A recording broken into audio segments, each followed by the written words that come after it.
한 주간 잘 보내셨어요?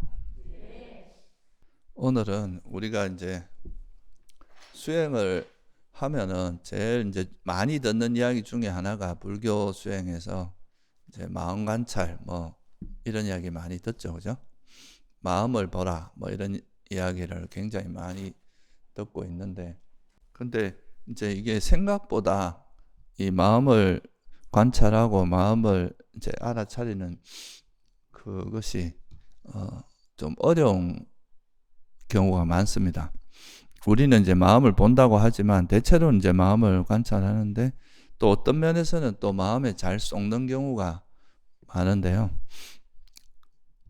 그래서 그게 맨날 이제 대상보다는 마음이 중요하다.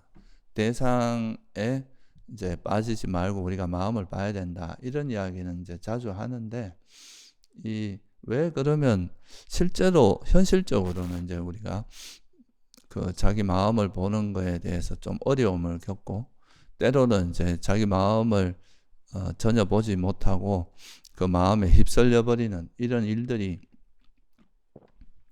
왜 발생하는가. 이제 대부분은 잘 하는데 어떤 특정한 이제 부분에 가면은 이제 그 마음 보는 것이 굉장히 어려워지는 상황이 발생하는 거죠. 그래서 그런 경우가 이제 마음을 관찰하는 것에 있어서 이게 좀 어려운 이유가 뭔지 그런 걸 한번 살펴보고, 특히나 어떤 것들, 어떤 제 마음 상태가 이제 특히나 우리가 좀 있는 그대로 보기가 좀 힘든가 하는 거를 좀 알아보려고 하는데요. 특히 이제 그게 선으로 좀 포장되어 있는 번뇌, 이런 게 이제 제일 어찌 보면 보기 힘든 번뇌거든요. 그냥 그 자체가 이렇게 우리가 막 되게 화가 나거나 이러면은 이거는 워낙 이제 뚜렷하니까 이 화라는 건 아는데, 근데 이게 이제 좀 정당함이라든가 이런 좀 선으로 포장이 돼 버리면 사람들이 이거에 대해서 이제 번뇌라고 생각하지 않고 이건 당연하고 이제 정당하다 이렇게 생각하기가 쉽거든요. 그래서 이제 그런 부분에 대해서 선으로 일반적으로 우리가 마음을 관찰할 때 좀 마음 관찰하기가 좀 어려워지는 이유가 뭔가 하는 것을 좀 살펴보고, 그 중에서도 특히 가장 이제 어렵다고 하는 게, 이게 우리가 세속에서도 그렇잖아요. 아예 대놓고 사기꾼은 이제 우리가 알기가 쉬운데, 보통 사기꾼은 자기가 사기꾼이라고 이름 써놓고 하는 게 아니죠, 그죠? 겉으로 보기엔 굉장히 좋은 사람처럼 해서 사기를 치니까. 그래서 그런 게 이제 사실 사람들이 안 속기 힘든 거잖아요. 마찬가지로 우리 마음도 이제 그 정체가 이래 되게 뚜렷하게 드러나는 거는 좀 보기가 쉬운데, 그게 뭔가 이제 선으로 포장되어 있으면 참 관찰하기가 쉽지 않다. 있는 그대로 보기가 쉽지 않다. 이런 이야기죠. 그럼 먼저 이제 마음 관찰하는 거에 있어서 이제 사람들이 좀 잘 못하고 좀 헷갈리는 이유가 뭔지를 먼저 간단히 한번 살펴볼게요. 첫째는 이제 우리가 마음을 관찰한다는 거는 그 항상 그 우리가 이제 육처를 통해서 아니비설신의라고 하는 6가지 감각기관을 통해서 이제 외부 대상과 접촉이 일어나면서 마음이 일어나는 건데, 그래서 그 대상을 알고 분별하는 작용을 하는 게 마음이잖아요, 그죠? 그렇다면은 그 마음을 이제 그게 마음인데, 이 마음 상태를 이제 분별하는 형태가 우리가 보통 보면 생각으로 주로 나타나거든요. 저거는 뭐다 이렇게 분석하고 분별하는 이런 생각의 형태로 나타나니까, 이 생각을 아는 거를 마음을 아는 거다 이렇게 이제 좀 생각이 쉬워요. 근데 실제 이제 우리가 마음을 관찰한다는 건 단순히 그 드러난 그 분별하는 그 생각뿐만 아니라 그 생각을 움직이게 하는 그 어떤 우리의 감정 상태, 주로 이제 세속적으로 좀 쉽게 이야기하면 감정 상태 같은 겁니다. 그러니까 우리 마음에 있는 그런 집착이라든가 화라든가 이런 그 마음 상태가 밑바탕에 이제 이렇게 같이 결합을 해서 이제 생각이 보통 일어나는데, 그 생각만 이야기하다 보면 그 생각 이면에 숨어 있는 같이 함께하는 그 마음 상태, 자기 감정 이런 거는 잘 못 보기 쉽거든요. 그러니까 뭐 내가 누구에 대해서 저 사람은 성격이 어떻고 저 사람은 뭐 또 뭔가 일상적으로 사람이 어떤 성격을 가지고 있고 어떤 삶을 살고 있고 이런 걸 쭉 그런 자기 생각을 이야기하는 건 쉬워도 그 생각을 이야기하는 상태에 이제 잠재되어 있는 그 같이 일어나는 자기 감정 상태를 알진 않잖아요, 보통. 그죠? 우리가 누구에 대해서 뭐 이런저런 이야기하고 또 뭔가를 평가하고 이런 거는 잘하지만 그렇게 하는 생각과 더불어 일어나는 그런 마음 상태, 감정 상태를 보는 거는 일반적으로 익숙하지 않습니다. 왜냐하면 생각만으로 우리가 세상을 사는 데는 충분하기 때문에 그런 감정을 굳이 우리가 관찰하지 않아도 살아가는 데 있어 크게 문제가 안 되기 때문에 거기에 대해서 그래 민감하지는 않은 거죠. 근데 부처님께서는 이제 마음이라고 하면 단순히 이 생각만 의미하는 게 아니라 생각과 더불어서 이제 수상행식, 우리가 전문적으로 이야기하면 수상행식이라고 이걸 다 합쳐서 마음이라고 보통 이야기한단 말이에요. 물론 이제 시곤을 좀 좁은 의미에서는 시곤만 이야기하지만 이 전체적으로 보면 이 정신작용 전체를 보통 우리가 일반적으로 마음이라 하잖아요. 그러니까 그 생각이 일어날 때 그 생각과 함께하는 감정 이런 걸 다 통틀어서 이제 마음이라고 하는 거라서, 그래서 제가 가끔 말씀드리지만 이제 대념청에 보면 마음 관찰이라고 하는 거에서 항상 나오는 그 구절이 그렇습니다. 탐욕이 있는 마음은 탐욕이 있는 마음이라고 알고, 탐욕이 없는 마음은 탐욕이 없는 마음이라 알고, 그렇게 나오죠. 그죠? 성냄이 있는 마음은 성냄이 있다고 알고, 성냄이 없는 마음은 성냄이 없다고 알아라. 그러니까 마음이 작용해서 이제 대상을 분별하는데 그 분별하는 마음에 탐욕이 있는지 없는지, 성냄이 있는지 없는지, 어리석음이 있는지 없는지, 이게 삼매에 들은 마음인지 아닌지, 이런 거를 명확히 볼 수 있어야 그 마음을 본다고 한다는 거죠. 근데 보통은 이제 사람들이 생각을 이렇게 이야기하는 거, 자기 생각을 보는 거. 보통 우리가 내 생각은 이래 하고 자기 생각은 잘 이야기하잖아요. 그죠? 그러니까 그 생각을 아는 거를 자기 마음을 안다고 보는 경우가 많다 이거예요.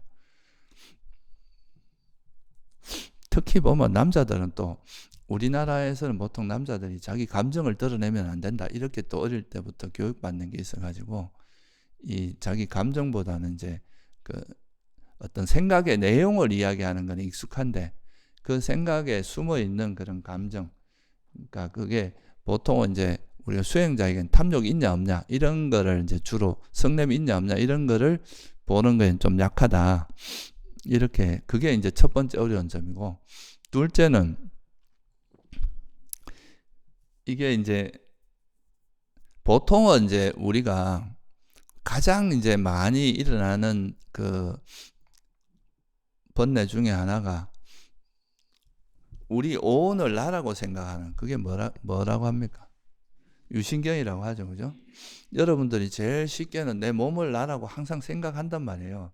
자기도 모르게 평소에는 그래 뭐 몸은 다 무상하지 뭐 이러다가도 좀 아프면 막 내 죽겠다 하고 내 몸이 나 이거 일하다가 죽으면 어떡하지 뭐 큰 문제 생기면 어떡하지 이렇게 마음이 금방 가게 돼 있거든요.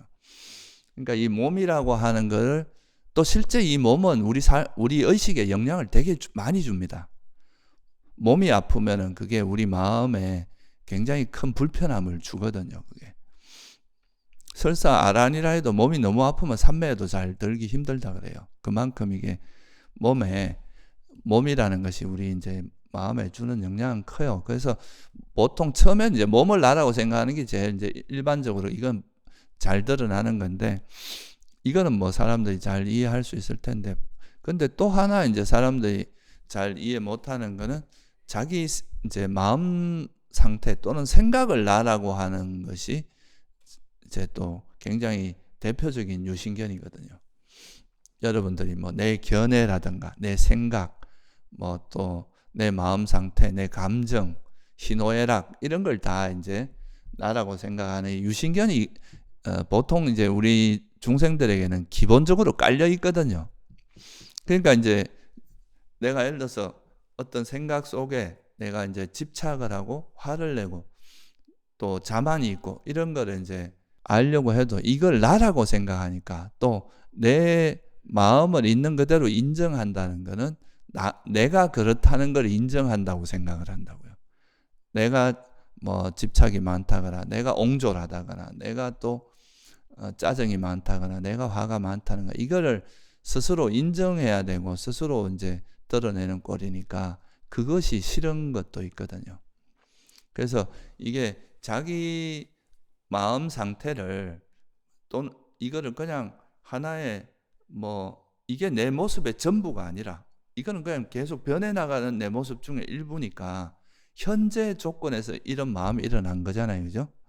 그럼 그냥 그렇게 하나의 지금 조건에서 이런 마음이 일어났다, 이렇게 보면은 이거를 좀 한 걸음 떨어져서 내가 나라고 보지 않고 어떤 접촉에서 일어난 하나의 마음 상태, 정신 상태, 이렇게 보잖아요. 그럼 이걸 나와 동일시하지 않으면서 이걸 좀 더 객관화해서 볼 수 있는데, 우린 습관적으로 이걸 나라고 이렇게 달라붙는 게 바로 유신견이거든요. 그게 이 생각, 내 마음 상태를 항상 나도 모르게 이걸 나라고 생각하는 게 워낙 강하다 보니까 이런 거에 대한 이제 이미 좀 습관이 들어있고, 그래서 이걸 나라고 생각하니까 보통 사람들이 마음이 어떻게 작용하겠어요? 좀 좋은 게 나타나면, 그러니까 마음 상태가 되게 행복하고 좀 지혜롭고 또는 삶에 아주 고요하고 이러면 여기에 달라붙어요. 좋다고 막 여기에 이제 이거를 좋아하고. 근데 뭐 번뇌가 일어나요. 탐욕이 일어나거나 성냄이 일어나거나 이런 번뇌가 일어나면 싫어하는 거예요. 이거 없었으면 좋겠다, 안 일어났으면 좋겠다, 이렇게 되는 거죠.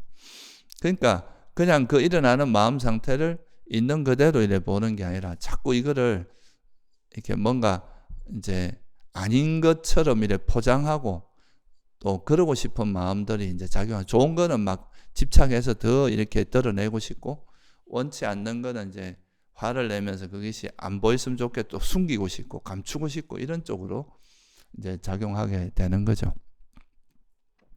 그래서 이게 이제 자기 마음을 계속 이제 정당화하거나 포장하거나 숨기려고 하는 거, 이런 것들이 또 작용을 하기 때문에 이 마음을 이렇게 있는 그대로 보기가 좀 어려운 측면도 되게 커요.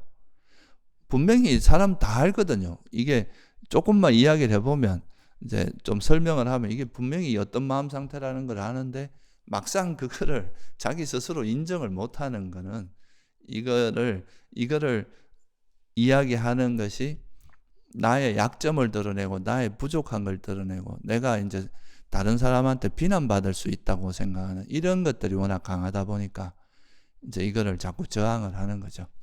그런 것들을 안 드러내고, 이게 그런 거의 이면에는 이 마음 상태를 나라고 생각하는 뭐가 있기 때문에 그렇게 했어요. 유신견이 굉장히 뿌리 있게 박혀 있습니다. 그래서 사실 이게 이제 마음을 있는 그대로 본다는, 마음을 좀 왜곡하지 않고 포장하지 않고 있는 그대로 본다는 것은 사실은 어느 정도 이제 탐욕이나 성냄도 좀 가라앉고 좀 지혜도 좀 생기고 하는 것하고 같이 좀 가는 측면도 있어요. 그래서 사실 마음을 있는 그대로 본다는 것은 수행이 좀 나름 좀 성장한 거라고도 볼 수 있겠죠. 좀 더 이렇게 성장해야 이게 마음을 이게 자꾸 이걸 내 것이다, 내 감정, 내 마음 이렇게 이제 보지 않고 그냥 조건에서 발생한 하나의 정신현상, 그러니까 오온 중에 뭐 느낌이라든가 인식이라든가 형성무더기, 그러니까 그런 뭐 탐욕이나 성냄 이렇게 본다거나 그냥 마음일 뿐이다, 이렇게 보는 그런 연습이 많이 돼야 돼요. 이거를 계속 이렇게 내 마음 상태를 객관화해서 보는, 내 것으로 보지 않고 이건 변하는 어떤 고정된 게 아니라 계속 변하는 어떤 마음 상태라는 거죠. 여러분 마음이 만약에 변치 않는다면 아무도 아란이 될 수 없어요. 현재 만약에 중생이라면 영원히 중생이어야 되고, 그죠? 근데 우리 마음은 계속 어떤 조건, 우리가 수행이라는 조건이나 이런 걸 통해서 계속 변할 수 있다는 것을 이해하고, 그래서 이제 그래야 볼 수 있는 거죠. 그래서 어찌 보면 번뇌를 있는 그대로 봐야 이게 탐욕이라고 보면 이제 그때부터 내려놓을 수가 있잖아요. 이제 버리는 쪽으로 노력을 할 수 있는데, 또 이걸 잘 놓다 보면 또 더 우리 마음이 더 섬세하게 볼 수 있고 이렇게 되는데, 역으로 말하면 계속 저항하니까 안 보이잖아요. 안 보이면 또 번뇌가 더 커지고, 그러면 또 더 이게 번뇌에 저항하게 되고, 이렇게 해서 이제 오히려 이제 악순환이 일어나는 그런 거죠. 그래서 우리가 이제 마음을 관찰하기 위해서는 여러분이 기본적으로 이제 부처님께서 말씀하신 이 고성제에 대한 이해가 좀 중요합니다. 그러니까 고성제뿐만 아니라 이제 어떤 바른 견해가 되게 중요한 거죠. 우리한테 일어나는, 특히 이제 좋은 거에 대한 집착도 그렇지만 처음 수행할 땐 주로 번뇌가 일어나기 때문에 이 번뇌 자체를, 우리한테 일어나는 이런 해로운 마음을 안 보려고 하고, 분명히 화인데 화가 아니라고 자꾸 이래 포장하고, 또 욕망인데 욕망이 아니라고 포장하고, 이런 것들에 이제 능숙하거든요. 우리 마음은 계속 우리를 속인단 말이죠. 자기를, 우리가 세속에서 그렇잖아요. 살아가다가 내가 너무 액면 그대로 사람한테 보여주면 막 그게 약점이 돼가지고 사람들이 그걸 가지고 나중에 나를 막 공격하고 이런 일들도 많이 겪다 보니까 그런 걸 안 하게 되는데, 이제 수행할 때는 자기 내면의 문제잖아요. 그러니까 이건 굳이 속일 이유가 별로 없는 거거든요. 남들에게 이야기를 한다기보다 자기 스스로가 이제 자기 마음을 정확히 보는 게 되게 중요한 거라서, 이건 그렇게 본다고 해서 누가 남에게 뭐 비난받거나 이런 문제가 아니거든요. 그러니까 이제 그런 걸 뭐 이야기한다 해도 도반한테 하거나 이제 스승한테 뭐 인터뷰할 때 밖으로 꺼내는 거지, 대체로 마음 관찰이라고 하면 자기 내면에서 스스로 일어나는 거잖아요. 그러니까 이거는 뭐 내가 스스로 인정한다 해서 누가 나를 비난하거나 뭐 공격을 받거나 이럴 일이 아니기 때문에 스스로 자기를 속이지 말고 이렇게 있는 그대로 보는 게 굉장히 중요합니다. 그래서 이렇게 하기 위해서는 첫째는 이제 이 마음 자체가, 번뇌 자체도 이게 고정된 내 모습이 아니라 어떤 지금 조건에서 일어난 하나의 현상이다. 지금은 내가 막 화를 내고 있지만 내가 화를 계속 내는 게 아니라 또 약간 마음이, 상황이 바뀌면 또 화가 가라앉고 되게 또 자애롭고 부드러운 사람으로 바뀔 수도 있잖아요. 그죠? 그러니까 이거는 이제 현재 내 모습이고, 이게 나의 전체가 아니라는 거, 이거를 이해하면, 그러니까 뭐 좀 전문적으로 이야기하면 우리에게 일어나는 건 조건 따라 형성된 거니까 이게 무상하고 내 것이라 할 만한 것이 없다. 내게 아니다. 이렇게 그렇게 통찰하면서 이거에 달라붙어 있는 유신견을 뗄 수 있잖아요. 그죠? 그러니까 유신견이 버려지면은 이제 여기에 대한 유신견을 기반으로 해서 보통 자만이나 견해나 이런 게 강해지기 때문에, 이게 떨어지면 여기에 이 우리한테 일어나는 그 번뇌를 있는 그대로 볼 수 있는 그런 힘이 된다. 그게 이제 첫 번째고요. 두 번째는 이제 보통은 이제 우리가 번뇌가 일어나면은 그거에 대해서 이제 좀 싫어하는 마음으로 많이 작용하죠. 왜냐하면 번뇌는 안 좋은 거고 해로운 거니까. 이게 해로운 건 맞지만 또 이게 꼭 나쁜 것만 있는 건 아닙니다. 여러분들이 몸에서 일어나는 괴로움들, 통증 같은 게 괴로움이지만 그게 꼭 나쁜 것만 아니죠. 만약 통증이 없으면 여러분 몸이 문제가 생겨도 그거를 신호가 없으니까, 그 몸이 나빠지고 있다는 그 신호가 없으니까 이 몸이 망가져도 망가진지를 모르잖아요. 그러니까 우리가 보통 이제 장기 중에서 뭐 폐라든가 이런 거는 자각 신호가 없잖아요. 그죠? 그러니까 뭐 폐가 이래 망가져 가면은 거기서 뭐 통증이 일어나면 아, 내가 문제가 있구나 하고 빨리 대처를 할 수 있는데, 그게 없이 이제 막 한참 뭔가 문제가 심각해져야 그때서야 나타나니까 이건 이제 되게 위험한 거죠. 그런 것처럼 우리도 인간의 그 몸도 그렇지만 마음이라고 하는 것도 그런 번뇌라는 그 해로운 마음 상태를 통해서 우리 마음이 병이 들었고 왜곡됐다는 것을 발견할 수 있는 것도 있거든요. 아, 내 마음이 지금 정상이 아니구나. 지금 또 뭔가 마음에 병이 생겼다. 이렇게 보고 그거를 치유할 수 있는 계기도 되는 거죠. 그러니까 어찌 보면 이 번뇌가 해로운 건 분명한데 이 번뇌를 통해서 우리가 또 지혜가 생기는 게 있거든요. 번뇌라고 알아차리는 것도 지혜고, 번뇌를 원인도 알고 또 번뇌를 어떻게 버리는지 이 방법을 찾고, 이게 이런 해로운 마음을 통해서 내 지혜가 지금 망각됐고 지금 어떤 대상에서 내가 번뇌가 취약한지 이런 거를 우리가 알게 된단 말이죠. 그래서 그걸 통해서 내가 이제 좀 더 내 지혜를 면밀하게 닦아 나가는 지혜를 개발할 수 있는 그런 스승의 역할도 한다 이거예요. 번뇌라는 것이. 그러니까 이 번뇌는 단순히 해로운 게 아니라 번뇌를 통해서 이 번뇌를 극복하는 과정에서 되게 많은 지혜가 생겨요. 또 번뇌를 통해서 우리가 취약한 대상, 어디에서 내가 번뇌가 일어난지 이런 걸 명확히 파악할 수 있어요.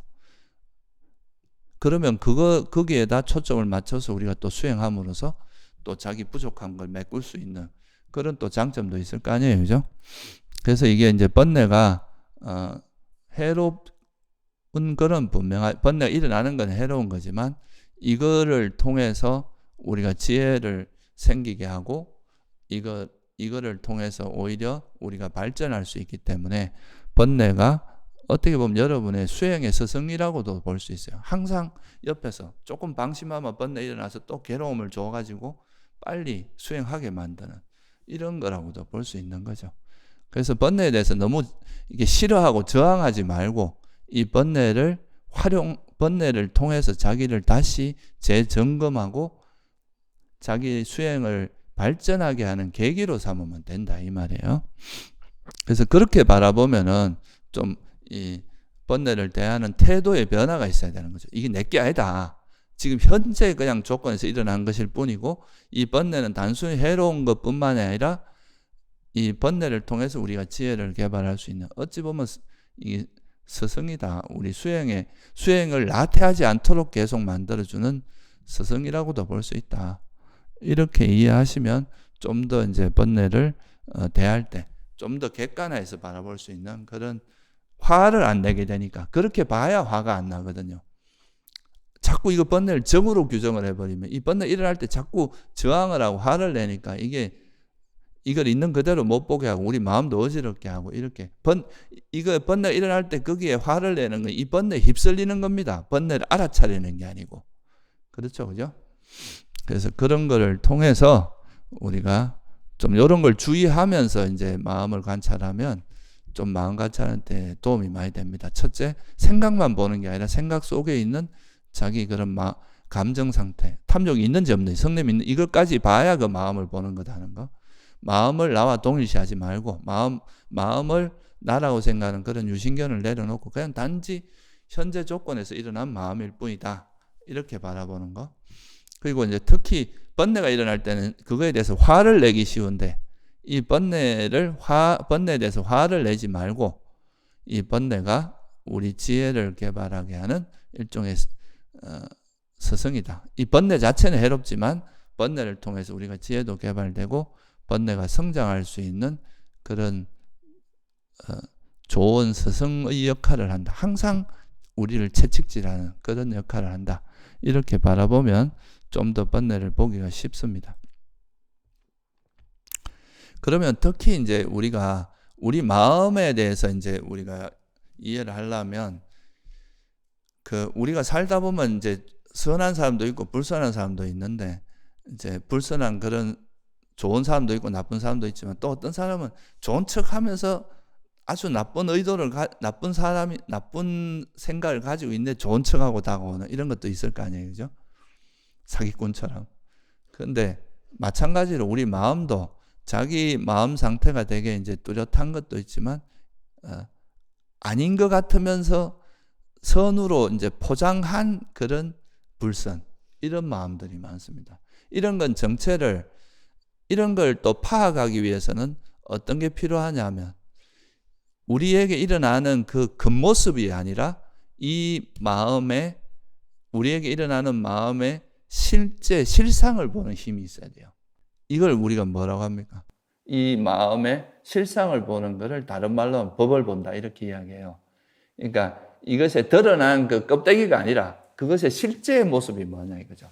말은 되게 이렇게 겉으로 생각은 아주 나이스하게 하지만 참 너 오늘 아름답네 이렇게 말은 그렇게 하지만 속으로는 그것도 옷이라고 입었냐 뭐 이렇게 이제 속으로는 별로 안 좋아하면서 겉으로 이제 말을 그렇게 하거나 이건 포장할 수 있잖아요, 그죠?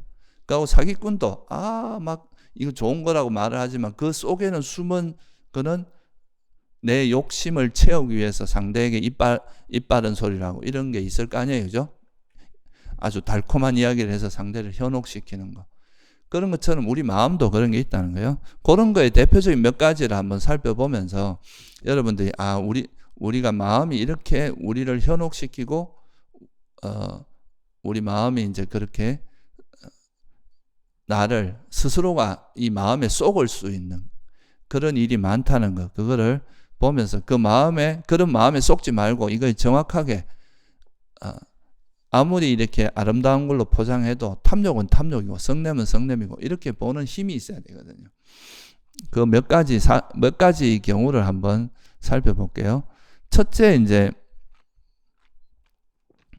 이게 선으로 포장된 불선, 이런 것들이 이제 좀 보기가 힘든데, 그 대표적인 게 자애로 포장한 욕망, 이런 거예요.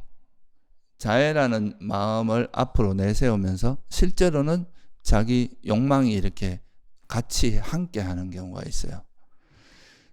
자애라는 것은 뭐를 자애라고 합니까?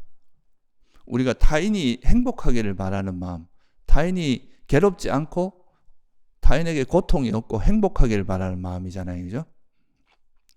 그러면 이 자애라는 마음에는 진짜 자애, 우리가 선한 마음이라고 하는 거는 자애는 이제 어찌 보면 성냄이 없는 마음 상태거든요. 상대에 대해서, 대상에 대해서 화를 내지 않는 게 이제 자애의 형태예요. 특히 이제 대상에다 화를 안 내는데, 특히 살아있는 생명체에게 화를 안 내는 걸 특별히 자애라고 하는 거거든요. 똑같은 말이에요, 사실은. 근데 화를 내지 않는다는 말은 여기서 하고 있지 않지만 내포되어 있는 그 의미가 뭐냐 하면 집착도 하지 않는다는 게 포함되어 있어요. 이 자애란 말은. 자애는 선한 마음이잖아요.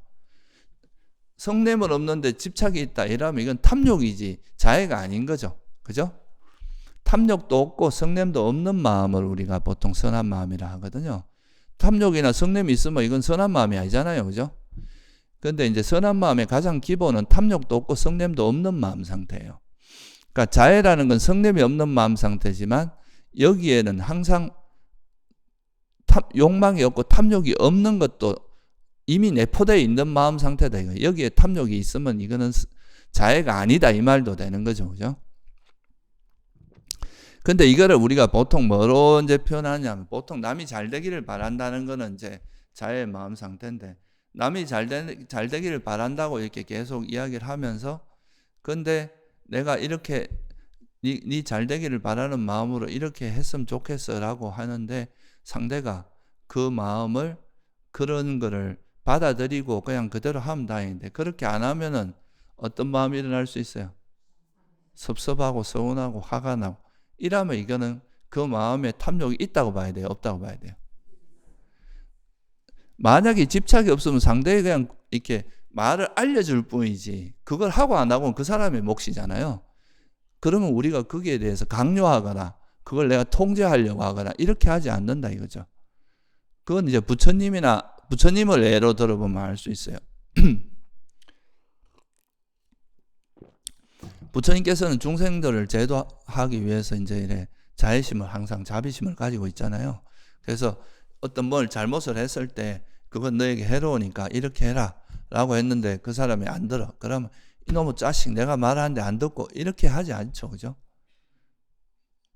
그거는 이제 당신은 그냥 이렇게 하는 것이 올바른 길이라고 이야기를 한다 하더라도 그 사람을 진정으로 위하는 마음에서 그 사람이 그걸 하지 않는다고 해서 그 사람을 욕을 하거나 화를 내거나 이렇게 하진 않는다 이거죠.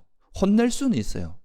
이제 제자들 같은 경우는 이렇게 하면 옳지 않으니까 똑바로 해라 이렇게 말해서, 그 화내는 거하고 다른 거거든요. 그거는 자기 감정이 실리고 막 이런 게 아니라 그래서 이 자애라는 거의 기본은, 이 자애는 이제 성냄이 없는 마음 상태를 이야기하는데, 이 성냄이 없다는 마음에는 탐욕이 없다는 마음도 함께 한다는 거, 그거를 이해해야 됩니다. 그렇지 않으면 이 자애의 마음이라고, 나는 너가 잘 되길 바래 이렇게 이야기하지만 실제로는 그 뒤에 자기 이제 욕망이 같이 있게 되면 이게 정말 상대가 잘 되기를 바라는 마음보다는 내가 원하는 걸 상대에게 강요하는 쪽으로 또는 통제하는 쪽으로 갈 수도 있다. 그죠? 그거를 사실 좀 착각하기가 되게 쉽습니다, 이게. 사람들이. 대체로 이제 이런 자해를 내세우면서 대표적으로 이제 예를 들면 부모와 자식 관계에서 부모님은 항상 자식이 내가 너 잘 되라고 그런 거지.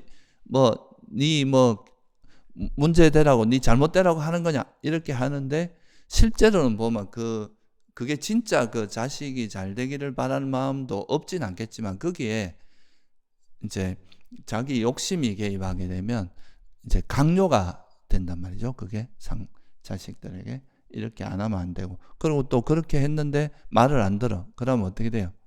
막 섭섭하고 화가 나고 이제 거기에 대해서 이제 화가 나서 오히려 그게 이제 좀 또 되게 거친 말을 하거나 이렇게 될 수도 있잖아요. 그죠? 그러니까 이거는 이제 자해라고 생각하지만 사실은 거기에 자기 욕망이 숨어 있는 거라고도 할 수 있겠죠. 그죠? 이런 건 사실 엄밀히 말하면은 그 마음 자체는 자기 욕망이라고 볼 수 있습니다. 그게 진짜 자해라면은 거기에 상대에 대해서 그냥 상대가 진짜 행복하길 바라고 그 사람의 선택에 이제 물론 이렇게 때로는 이제 예를 들어서 부처님께서 그 라훌라를 경책하는 거는 보면 되게 단호하게 경책을 하시긴 해요. 그렇다고 해서 그게 보통 우리가 하듯이 막 화를 내거나 이런 게 아니라 그 사람이 진정으로 이제 그 변하기를 바라는 마음에서 그렇게 하는 건데 여기서는 주의해야 될 게 있어요. 일단은 그 라훌라가 부처님과 라훌라의 관계는 스승과 제자의 관계입니다.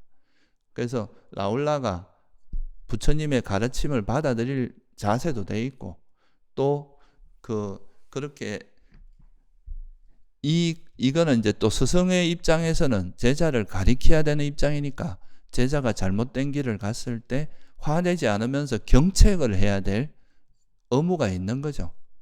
그래서 그런 건 서로 간에 이제 그렇게 할 수 있는 암묵적인 합의가 돼 있는 상태이기 때문에 그렇게 할 수 있는데 근데 이것도 잘못하면은 상대가 그렇게 나를 스승으로 생각하거나 내 말을 받아들일 만한 충분한 서로의 관계가 아닌데도 내가 상대에게 좋은 의도로 가리킨다고 막 이렇게 함부로 가리키려고 하거나 강요하거나 이러면 이거는 그게 오히려 문제가 돼서 그 반발심이 일어나고 그것 때문에 더 큰 이제 문제로 비화될 수 있는 가능성이 충분히 있겠죠. 그죠? 그렇죠. 이게 그래서 이제 부모와 자식 간에 또는 스승과 제자는 이제 기본적으로 제자가 이제 스승의 가르침을 따르고자 하는 그런 태도가 돼 있기 때문에 그런 이제 그게 돼 있기 때문에 어느 정도 이제 그런 것이 가리키는 것에 대해서는 그게 어느 정도 전제가 돼 있는데 설사 이렇게 전제가 돼 있다 해도 스승이 이제 제자에게 욕심이 개입되면은 대체로 화가 납니다. 내가 이렇게 내 의지대로 막 바꾸려고 하고 이게 이제 그것이 뜻대로 안 되면은 막 통제하려고 하고 그렇게 되기 쉽거든요. 그렇게 되면은 이게 참 비슷한 것 같아요. 제가 결혼 안 해봤지만 그러니까 부모가 자식에게 대하는 마음 상태도 애착이 들어가면 자꾸 강요하게 되는 것처럼 스승과 제자의 관계에서도 정말 이게 담담하게 이렇게 그걸 하는 게 아니라 뭔가 자기 생각대로 제자를 바꾸려고 하는 이런 마음이 들어가면은 그게 또 약간의 집착이 들어가면 그게 화가 나요. 짜증이 나고. 그러다 보면 그게 오히려 이제 좀 부작용을 불러일으키는 그런 일이 있을 수 있다 이거죠.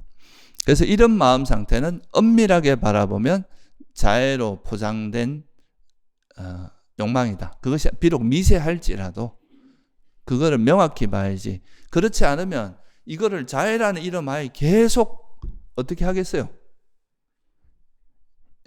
내가 다 너한테 좋게 되라고 행복하라고 하는 건데 하면서 계속 강요하게 되고 이것이 가지고 있는 위험성에 대해서 스스로 자각하지 않으면 이게 계속 커져 나가다 나중에 이게 큰 갈등의 씨앗이 될 수도 있습니다. 그래서 이런 것도 여러분들이 한 번쯤은 깊이 생각해 볼 필요가 있다 이거죠. 이런 게 이제 자해로 포장된 욕망이다. 이렇게 볼 수 있어요.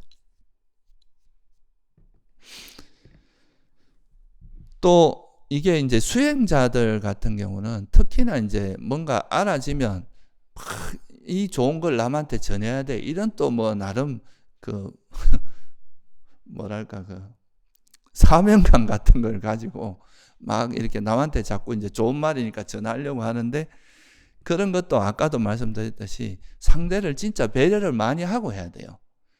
상대가 내가 받아들일 내 말에 대해서 서로가 이제 받아들일 수 있는 조건이 됐을 때 이야기를 하면은 효과가 있는데, 상대는 뭐 전혀 그런 거에 대한 나를 뭐 스승으로 생각하거나 내 말에 대해서 아직까지 서로가 이제 충분히 서로의 친분이 생겼거나 이해의 어떤 폭이 있거나 이런 것도 아닌데, 그냥 내 의지만 가지고 상대에게 막 이래야 된다 저래야 된다 뭐 이야기를 하면은 그거는 사실 상대에게 되게 신뢰일 수도 있거든요. 오히려 그게 신뢰가 되고, 그렇게 되면 그게 이제 상대에게 화가 나게 하는 그게 될 수도 있고, 자기도 자기 뜻대로 막 이렇게 하려고 하는데 상대가 말 안 들으면 또 개긴다고 생각하고 거기에 대해서 화가 나겠죠. 그래서 이런 것도 참 조심해야 되는 부분이다. 우리가 남에게 뭔가를 전할 때는 일단은 그 사람의 삶을 존중해 줘야 되잖아요. 그죠? 그러니까 내가 아무리 이게 옳다고 하더라도 상대의 조건이나 상대가 받아들일 만한 그런 이제 그 마음의 자세가 됐든지 그럴 때 이거를 해야지, 너무 강압적으로 하게 되면 이것도 자기 욕망이라고 볼 수 있다. 자해로 포장된 욕망이라고 볼 수 있어요. 또 되게 많이 하는 게 이제 보살행이라는 명분 하에 또 이제 자기가 하고 싶은 자기 욕망을 쫓아가는 건데 이걸 보살행으로 이렇게 포장하는 경우도 되게 많습니다. 뭐 심지어는 뭐 사람들의 그거 이제 삶 속에 뛰어들어야 된다고 사람들하고 같이 이렇게 같은 그걸 하면서 이야기를 해야 된다고, 뭐 술을 같이 하면서 이야기를 하거나 뭐 대중하고 호흡한다고 하면서 그런 이제 자기 그 하고 싶은 걸 다 하면서 뭐 이제 그거를 보살행으로 포장한다거나 이런 경우도 사실 많거든요.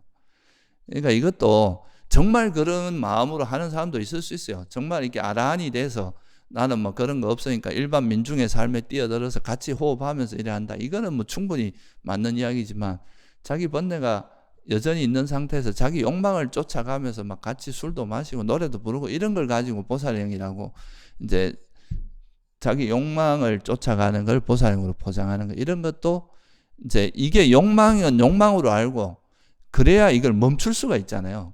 이제 더 이상 가지 않도록 내가 보살행을 하고 싶다면 보살행하는 중에 내 욕심이 들어가면 이 욕심을 털어내고 다시 보살행을 하고 이렇게 하면 문제가 없는 거죠. 그런데 이 욕심이 개입되어 있는 것을 욕망이 있다고 보지 못한다면 계속 욕망이 커져 나갈 거 아니에요. 그죠? 그러면 이제 나중에는 이게 좋은 의도 또는 좋은 일 뭐 이런 걸로 포장을 해놓고 하기 때문에 이건 누가 옆에서 이야기해도 잘 듣지도 안 한단 말이죠. 그래서 이런 것들이 우리가 대표적으로 좀 조심해야 돼. 그러니까 자해로 포장된 욕망, 이런 것이 실제로 자해나 뭐 남을 위한다고 하면서 실제로는 그게 욕망이 개입돼서 자기 욕심이 개입돼서 상대를 강요하거나 상대를 통제하려고 하는 이런 마음으로 흘러갈 수도 있다 이거죠. 그죠? 이거는 분명히 여기에는 이게 이런 마음 상태가 내가 자해로 포장된, 선의로 포장된 그런 욕망이구나 하고 명확히 보면 이 욕망을 털어내고 선의만 가지면 되는 거거든요. 그러면 그건 의미가 있는 거니까. 그래서 그렇게 되도록 노력해야 됩니다. 그러니까 이 자해라는 말에는 함정이 있어요, 사실은. 그래서 이 자해라는 말 속에도 반드시 욕망 없음도 함께 있다는 것, 탐욕 없음도 함께 있다는 그 부분을 알고 그거를 정확히 보는 연습을 해야 된다. 그래서 이런 자해로 포장된 화도 화다 이렇게 봐야 돼요. 자해로 포장된 욕망도 욕망은 욕망이에요. 그러니까 자해를 하더라도 욕망 없이 하면 되는데 욕망이 있는 건 욕망으로 봐야 된다 이거죠. 욕망이 있는 자해는 없어요, 원래. 그러니까 원래 자해라는 것은 욕망이 없는 상태가 정상적인 거죠. 그죠? 근데 만약에 욕망이 있다면 이건 자해가 아닌 거죠. 오히려 욕망인 거죠. 그죠? 그래서 그 부분을 봐야 자기 마음을 이렇게 보게 되면 이런 걸 하나 딱 보는 것만 해도 여러분 수행에 상당히 큰 변화가 일어납니다. 지금까지 내가 상당히 많은 걸 포장하고 있었다는 것을 합리화하고 있었다는 것. 이런 거 하나를 보기 시작하면 내 마음에서 여러 분야에서 내가 포장하고 있는 것들이 보이기 시작하거든요. 그 다음 두 번째는 뭐냐 하면은 이거는 이제 어찌 보면 좋은 걸 앞에 이제 이 자해를 욕망으로 포장한 거라면 또 이 소위 말해 명분이나 이제 정당함으로 포장된 화가 있어요. 우리가 대표적인 게 뭐예요? 저 인간은 나쁜 인간이니까 저 사람은 아주 문제가 많은 사람이니까 내가 내는 화는 정당해. 이 사회는 부조리가 너무 많으니까 내가 내는 화는 당연한 거야. 이렇게 말하는 거죠. 그러니까 이 상황이 워낙 안 좋고 그 대상이 문제가 많기 때문에 그래서 내가 화를 내는 거는 당연한 거다. 이렇게 이제 보는 게 대표적인 그 정당함으로 포장된 화입니다. 이것도 사실은 수행자가 굉장히 많이 저지르기 쉬운 그 형태의 화예요. 우리가 세속에서도 보면, 그러니까 물론 이제 부조리가 많고 저런 인간 같지도 않은 인간이 저렇게 행동하는 거, 그런 거는 우리가 세속적으로 보면 이제 공분이 일어나고 막 화가 날 만한 그런 일이죠. 그렇지만 그게 이제 그렇게 거기서 내가 이제 내 마음 상태 좀 냉정하게 들여봐서 그런 대상이 그런 안 좋은 대상이라고 해서 거기에 대해서 내가 만약에 화를 내는 게 정당화된다면 우리가 수행 자체가 불가능해지는 거거든요. 왜냐하면 이 세상에 부조리는 항상 있거든요. 그러면 그거 있을 때마다 화를 낸다 그러면 결국은 내가 수행을 하는 거에는 한계가 뚜렷하잖아요. 그 부조리나 잘못된 거를 개선하는 거는 당연히 우리가 해야 될 일이에요. 그렇지만 개선하더라도 적어도 우리가 이제 이런 수행자라면 화를 내지 않고 지혜로서 그걸 개선하는 방식으로 가야 그게 또 다른 새로운 문제를 일으키지 않는 거잖아요. 근데 뭔가 상대가 문제가 있다 해서 나도 화를 내서 막 화로 대응을 하고, 그럼 또 그 화가 있다는 건 상대가 막 고통스럽기를 바라고 상대에게 거친 말을 하고 상대를 상처를 주는 말을 하게 돼 있거든요. 상처를 안 좋은 쪽으로 행동하게 돼 있어요. 그럼 또 그 받는 사람은 또 좋게 생각하겠어요? 또 반대로 원한과 원한은 계속 서로가 맞물려서 끝나지 않는다 이거죠. 근데 문제가 있다면 한쪽에서 마음을 가라앉히고 이건 내 지금 마음이 이렇게 흥분되어 있는 상태에서 어떤 행위를 했을 때는 그게 결코 좋은 쪽으로 가지 않습니다. 화의 속성이 뭐라 그랬어요? 화의 속성 중에 화라는 건 현재 상태보다 좋게 한다 그랬어요? 나쁘게 한다 그랬어요? 이 화의 빨려가 이제 도사인데 도사의 동사인 두사띠라고 하는 건데 이것 자체가 현재보다 나쁘게 하다, 타락시키다 이런 뜻이에요.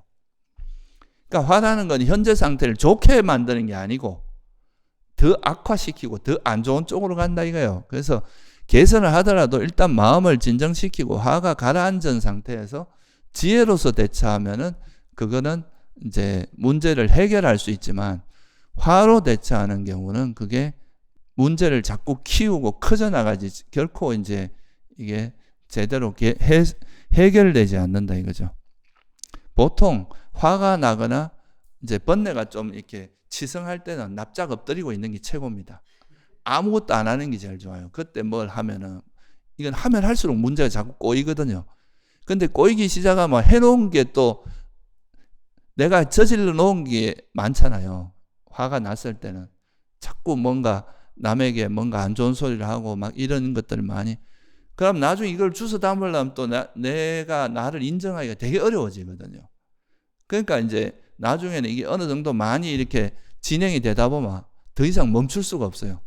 멈추는 순간 내가 너무 못난 인간이 되고 내가 너무 이상한 사람이 된다고 생각하기 때문에 계속 그걸 가게 돼. 계속 남 탓을 해야 되고 자기 문제는 보지 못하게 된다 이거예요. 그래서 가급적이면 그럼 내가 스스로 돌아봐서 이게 이런 지금 아무리 그게 상대의 문제가 있고 세상에 문제가 있고 다른 사람에게 문제가 있다 해도 지금 현재 내 마음 상태가 화가 나 있는 상태면 멈춰야 돼요. 그럴 때 행동하는 거는 항상 부작용이 있다. 그래서 이런 아무리 정당화가 돼도 이게 화라고 봐야 된다 이거죠. 그죠? 그게 대상 탓만 계속 하다 대상 탓을 하면 할수록 어떻게 되겠어요? 화가 커지겠어요? 줄어들겠어요? 부처님께서 그 자양분경이라고 있어요. 상류단니까에 보면 거기서 장애가 자라는 저기가 자라는 자양분이 뭐냐 하면 저기가 일어날 만한 대상에 계속 어리석게 마음을 기울이는 거다 그랬거든요. 저 사람이 나쁜 사람이라고 생각하는데 나쁜 사람이 아니잖아요. 현재 뭔가 안 좋은 행위를 했다고 볼 수 있는데 근데 계속 거기 마음을 기울이면 기울일수록 화는 커져 나간다 이거죠. 마치 양분을 공급하는 거나 똑같다 이거예요. 그래서 이런 거일 때도 아무리 그게 내 행위가 정당하다 하더라도 화를 내고 있는 건 화인 거예요. 그러면 그걸 일단 멈추고 이제 그 다음에 생각하는 게 바람직하다. 그래서 그 일을 해결할 때는 화를 멈춘 다음에 지혜로서 냉정하게 이제 상황을 판단해야 문제가 해결되지. 그렇지 않으면 계속 이거는 커져 나갈 수밖에 없다. 그리고 또 수행하다 보면 이거는 이제 세속적인 거지만 수행하다 보면 또 우리는 항상 수행이라는 거 이상을 추구하잖아요. 그죠?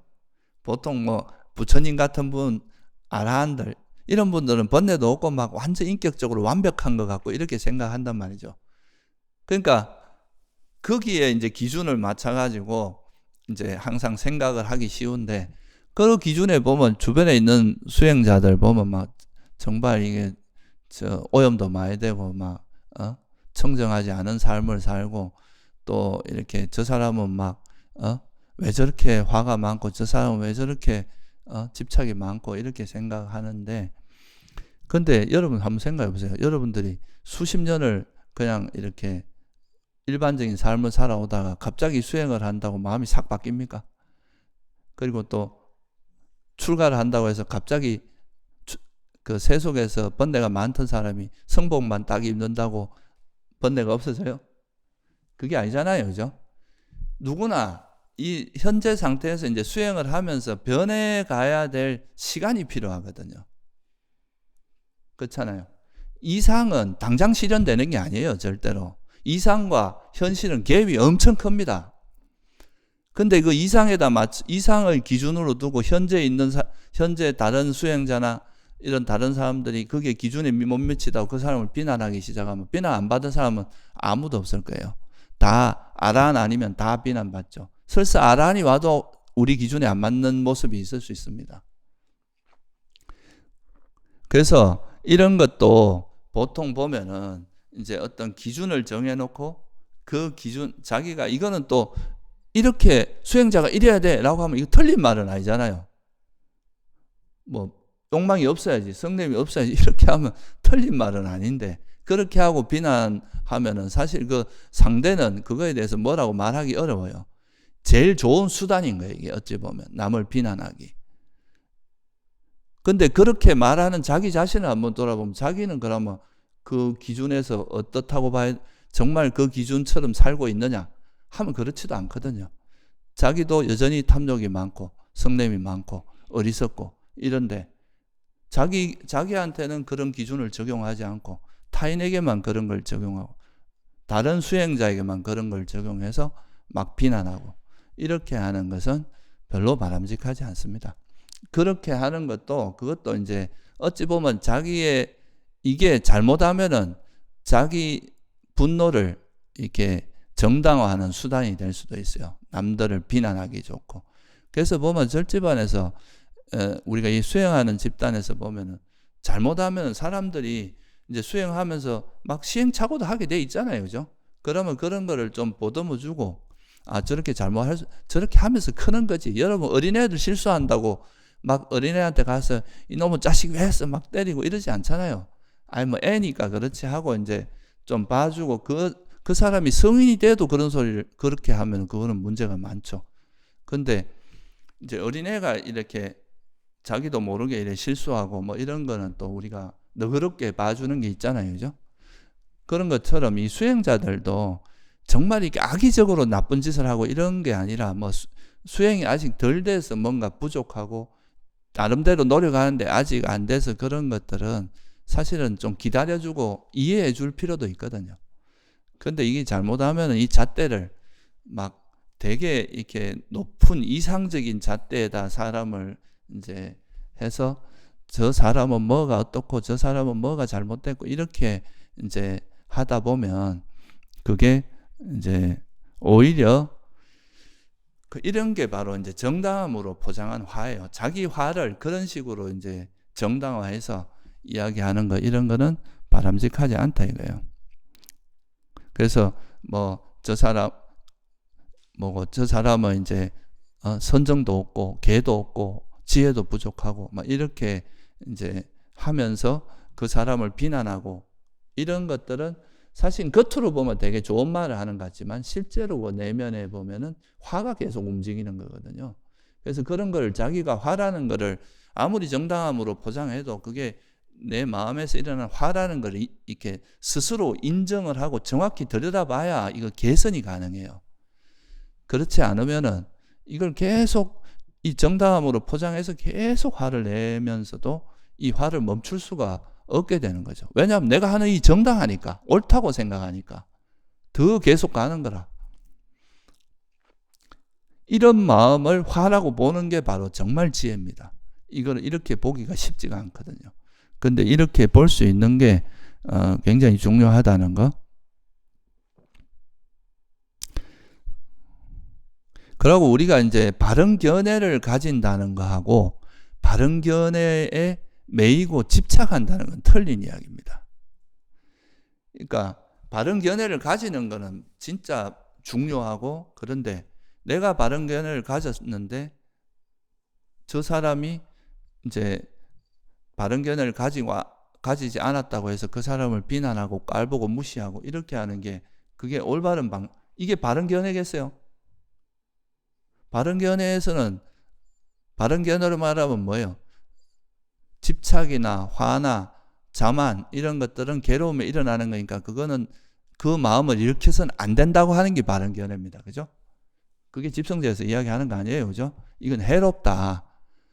정말 바른 견해를 가졌으면 남을 비난하거나 화내거나 이렇게 하겠습니까? 그건 바른 견해가 없는 사람인 거예요. 스스로가. 그죠? 그러니까 이게 그냥 머리로 바른 견해를 내가 이런 지식을 갖고 있는데 그 지식과 다른 이야기를 한다고 해서 화를 내고 이렇게 뭐 그걸 비난하고 이렇게 하는 것은 사실 이제 이론적으로는 뭐 그럴 수 있는데 이제 수행적으로 보면 그것도 바른 견해로 포장한 화라는 거죠. 만약에 화를 낸다면, 그러니까 우리가 뭐 수행이 깊은 사람은 자기가 그런 바른 견해를 가지고 있다고 해서 이제 물론 우리가 같이 법담을 나눌 때는 뭐 냉정하게 서로 이야기하지만 그렇다고 해서 다른 사람에게 뭐 화를 내거나 막 비난하고 그 사람을 공격하고 이렇게 하는 것은 사실 자기 마음 상태가 아직 수행이 덜 됐다는 걸 이야기하는 거나 똑같아요. 그죠? 정말 수행이 됐으면 그렇게 화내지 않으면서 당신 이야기는 이런 게 잘못된 것 같다. 이런 건 좀 다시 한번 생각을 해봐야 된다고 이렇게 얼마든지 이야기할 수 있는 거잖아요. 그죠? 근데 이제 대체로 보면은 그런 걸 가지고 이제 자기에게 일어난 그런 이게 바른 걸로 포장한 화라고 보지 않고 이거는 당연한 거라고 보고 상대를 이제 비난하고 화내고 이렇게 또는 공격하고 이렇게 될 수 있다 이거죠. 이런 것도 이제 어찌 보면 바른 견해로 포장된 화라고 봐야 돼요. 그리고 또 이제 우리나라에 보통 이제 처음에 우리나라에 이게 조기 불교가 좀 들어올 때는 보통은 이제 가르침을 먼저 들어온 게 아니라 수행 방법이 먼저 들어왔거든요. 그래서 미얀마나 이런 태국 같은 데 가봐도 똑같은 수행 방법이 아니라 다양한 수행 방법이 있어요. 근데 거기서 어떤 A라는 수행센터에서 공부한 사람은 B라는 수행센터에서 이건 틀렸다 막 이렇게 비난하고, B에서 공부한 사람 또 C에서 한 거를 비난하고 서로가 이런 경우도 있었거든요. 그러니까 이것도 어떻게 보면 자기 수행에 집착하다 보니까 다른 센터의 어떤 그 나름대로 또 거기도 이유가 있을 수 있는데, 만약에 문제가 있다면 팔정도에는 이렇게 이런 부분이 있는데 이런 부분이 여기서 약한 것 같은데 이거에 대해서는 어떻게 생각하느냐, 이렇게 뭐 어떻게 보면 이제 정당하게 이렇게 논쟁을 할 수는 있겠죠. 그죠? 논쟁이라기보다 이제 법담을 할 수는 있겠죠. 근데 그게 아니라 내가 센터에서 우리 센터에서 하는 것만 맞고 다른 건 다 틀렸어, 이렇게 말하는 것은, 그렇게 이제 화를 내고 막 공격하고 이렇게 하는 것은 이제 이것도 일종의 정당함으로 포장된 화다, 이렇게 볼 수 있겠죠. 그죠? 우리가 얼마든지 비판을 할 수 있습니다. 그러니까 이런 부분은 부처님의 가르침에 좀 안 맞는 것 같다. 부처님께서도 열반경에 보면 어떤 사람이 이야기를 하면 당신이 설한 법과 율에 맞춰서 이게 법과 율에 맞는지 안 맞는지 검토한 다음에 맞으면 따르고 맞지 않으면 그와 따를 필요 없다, 이렇게 이제 그걸 분별해서 이렇게, 그리고 뭐 그 옳지 않은 법에 대해서 이야기하는, 이거는 부처님 말씀하신 법과는 좀 다른 이야기인데 이건 옳지 않은 것 같다, 이렇게 이야기할 수 있는데, 그걸 가지고 서로 내가 옳고 네가 옳다고 막 이렇게 싸우고 언성을 높이고 막 서로 공격하고 이런 거는 일종의 정당함, 거기에 집착이 달라붙은 거겠죠. 그죠? 그래서 이런 거는 정당함으로 포장된 화라고도 할 수 있겠죠. 그죠? 그래서 이게 특히 수행을 하는 사람은 뭔가 깨끗함, 또 선, 그 다음에 깨달음, 이런 거에 이제 워낙 마음이 많이 꽂혀 있기 때문에 이거에 대한 그 자기만의 기준을 가지고 자기식으로 이거에 대해서 수행은 이래야 된다, 수행자는 어떤 모습으로 살아야 돼, 깨달음은 어떤 거야 라는 거를 법에 따라서 이렇게 이해하는 게 아니라 자기의 어떤 경험 기준에 맞춰서 이야기하면서 그와 다른 거를 막 비난하고 요거 이제 공격하고 이런 일이 굉장히 많거든요. 화내고. 그것도 사실은 엄밀히 따지면 자기 마음에서 이제 견해에 대한 집착으로 인해서 생긴 화다. 이 정당함으로 포장되어 있지만 실제 내 마음의 화다. 이런 걸 봐야 됩니다. 그런 게 없는 상태에서 정말 지혜롭게 이게 법다운 것 같다, 이건 법이 아닌 것 같다, 이렇게 서로가 대화를 하는 건 굉장히 의미 있는 대화인데, 그게 아니라 서로가 이제 공격을 하고 이런 거는 바람직하지 않다 이거죠.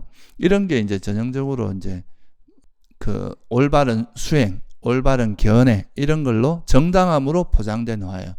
사실 자기가 화를 내고 있으면서 사람들은 그거를 막 정당함을 갖다가 막 이렇게 합리화를 하면서 화를 내는 경우가 굉장히 많다는 거죠. 근데 그런 거를 사실은 내가 화를 내고 있다는 걸 먼저 자각을 해야 돼. 그래서 이 화가 가라앉은 상태에서 정말 이거는 이런 게 더 맞지 않냐, 이렇게 이제 서로가 대화를 하고 이런 거는 바람직하지만 계속 화를 내는 거는 결국은 그게 자기한테 해롭습니다. 점점 이 생각은 그 탐욕이나 성냄을 기반으로 해서 들어가는 생각은 이 생각이 가면 갈수록 점점 굳어지거든요. 이게 나중에 이게 확실하다, 이제 그렇게 이제 집착이 강해지면서 그때는 이게 개선을 하기가 되게 어려워지는 상황이 발생할 수 있다, 이런 거죠. 마지막으로 간단히 하나 더 말씀드리면 이것도 지혜로 포장한 어리석음이 있어요. 사실은 어리석음인데 지혜롭다고 생각하는. 그러니까 자기가 어떤 뭔가 조금 수행을 하다 보면 이제 뭐 이게 좀 돌아가는 것도 잘 알고 이러니까 뭐에 대해서 팍팍 알아지는 게 있거든요. 근데 그게 그러면서 이 직관력 같은 게 생기다 보면 이제 사람이나 법에 대해서나 좀 면밀히 검토하는 것보다 쉽게 그냥 막 이게 맞다 저게 맞다 이렇게 함부로 이야기하는 이런 일들이 많이 생겨요. 그러니까 자만이 생기는 거죠, 이게. 그러니까 저 사람 뭐 어떻게 한두 번 봤는데 그 사람에 대해서 저 사람은 문제가 많아, 저 사람은 뭐 성격이 이래 라고 막 함부로 이야기한다거나. 부처님께서도 사람은 오래 봐야 안다 그랬거든요. 한 번 봐갖고 그 사람은 어떻게 알겠어요? 그러니까 뭐 법에 대해서도 이렇게 조금 아는 걸 가지고 이걸 전체로 이야기한다. 그러니까 좀 겸손함보다는 쉽게 이제 자만이 붙기가 쉽다. 그러니까 자기 경험에 따라서 자기가 수행하면서 경험했던 이게 또 깨달음이구나, 이렇게 또 쉽게 판단하는 거죠. 이런 것도 자기는 되게 지혜롭다고 생각하지만 사실은 엄청난 어리석음에 빠져 있는 거예요. 자기가 어리석으면서 어리석음을 모른다는 게 훨씬 더 큰 어리석음이거든요, 이게. 부처님께서 하신 걸 한번 보세요. 부처님께서는 알라라 깔라마나 라마 우따까 라마부타한테 가서 그 다 배우고 그분들이 너도 나하고 똑같은 경지를 얻었으니까 나하고 같이 이제 스승으로 살아가자.